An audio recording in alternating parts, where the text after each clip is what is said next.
Bonjour à tous et bienvenue sur boursicoté.com pour cette nouvelle analyse technique du CAC 40 en point matinal avec donc un mouvement d'affaiblissement qui se précise puisque hier j'ai attiré votre attention sur le fait que nous avions ici une dynamique qui restait actuellement au-dessus de la moyenne mobile 20 exponentielle, mais ce matin on casse ici cette moyenne mobile et on revient chercher ici la zone de support.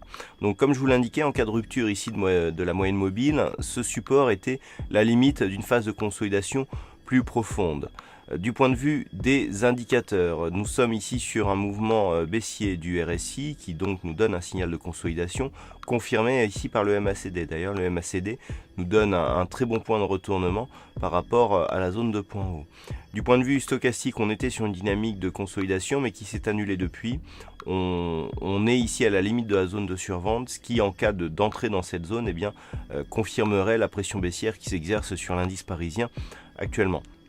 Donc, d'un point de vue chartiste, on voit du point de vue des indicateurs, on a quand même un signal de consolidation. D'un point de vue chartiste, nous avons ce niveau ici des 5449 qui était résistance, qui a cassé dès le début de la semaine et qui s'est transformé en support, pour l'instant qui est confirmé. Donc, dans cette configuration-là, on reste sur une dynamique plutôt haussière. Par contre, si les cours venaient à casser ici après cette attaque, cette zone horizontale, eh bien on aura un signal de consolidation un peu plus prononcé avec lequel on peut mesurer donc des éventuelles phases de baisse sur les retracements de Fibonacci.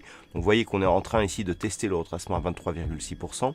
Il a été cassé à la baisse, mais pour l'instant on se stabilise autour de cette zone. Si on confirme la cassure du 23,6, le premier objectif sera la zone ici des 5422 points, zone qui avait déjà été travaillée ici sur cette précédente phase, et en cas de rupture de ce niveau, eh bien on irait chercher le support suivant qui se situe proche des 5390 points dans la zone 50-61,8.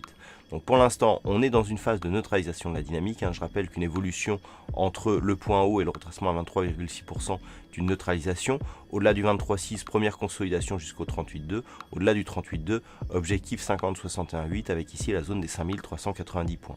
Il faudrait une cassure ici du plus haut significatif des 5510 points pour valider la poursuite du mouvement haussier en direction des 5528 points. Voilà ce que l'on peut dire donc d'un point de vue technique sur la configuration du jour. D'un point de vue macroéconomique, il faudra attendre 11 heures ce matin avec le chiffre de l'inflation pour la zone euro qui sera dévoilé.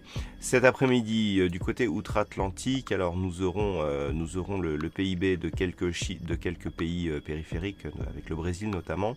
À 14h30, nous aurons l'indice des prix des matières premières qui sera dévoilé au Canada, qui pourra éventuellement, en cas de fort écart avec le consensus, nous apporter un petit peu de volatilité sur le WTI notamment.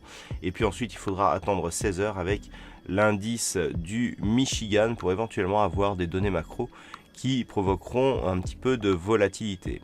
Voilà, je vous rappelle qu'à partir de 14 heures, c'est Trading Live aujourd'hui. Passez une bonne séance et on se retrouve tout à l'heure pour le Trading Live, toujours à partir du chat du site boursicoté.com.